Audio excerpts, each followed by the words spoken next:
গুণাবলী তোমার মধ্যে বর্তমান।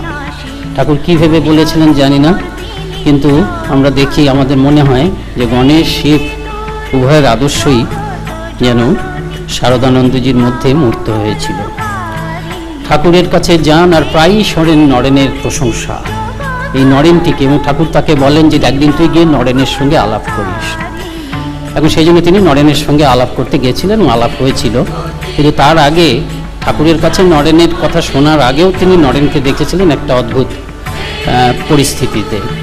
তিনি শুনেছেন, লীলা প্রসঙ্গেই বর্ণনা আছে, নিজেই বর্ণনা করেছেন তিনি শুনেছেন যে তার সমবয়স্ক, তার সহপাঠী বা তার বন্ধু, একজন সমবয়স্ক বন্ধু, সে বিপথে চলে গেছে। শারদানন্দজি ভাবলেন যে বন্ধু যদি বিপথে চলে যায় তার মানে সে অত্যন্ত বিপন্ন, সে নিজে না বুঝলেও সে অত্যন্ত বিপন্ন।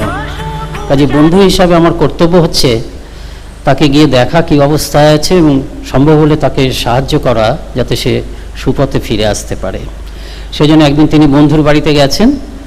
বন্ধু ভেতরে রয়েছেন ব্যস্ত, বন্ধু খবর পেয়েছেন তিনি এসেছেন, তাকে বসতে বলেছেন, তিনি বাইরের ঘরে বসে আছেন। এর মধ্যে একটি যুবক, তাদেরই সমবয়স্ক যুবক, সে ঢুকলো সেই ঘরে।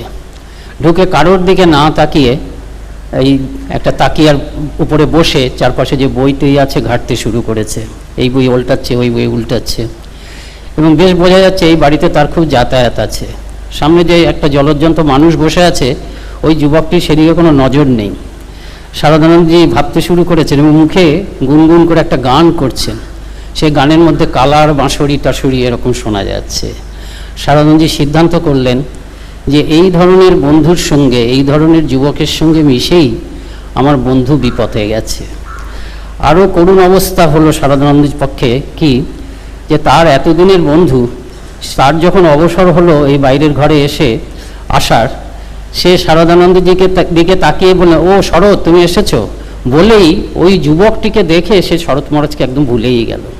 তারপরে দুজনে মিলে একসঙ্গে আলাপ করতে শুরু করলেন। এখন শারদানন্দজি মহারাজ কী করবেন, যে চট করে উঠে আসা যায় না, কিন্তু সেখানে তিনি প্রায় অপাঙ্ক্ত মতন মনে হচ্ছে তার, চট করে তো উঠে আসা যায় না।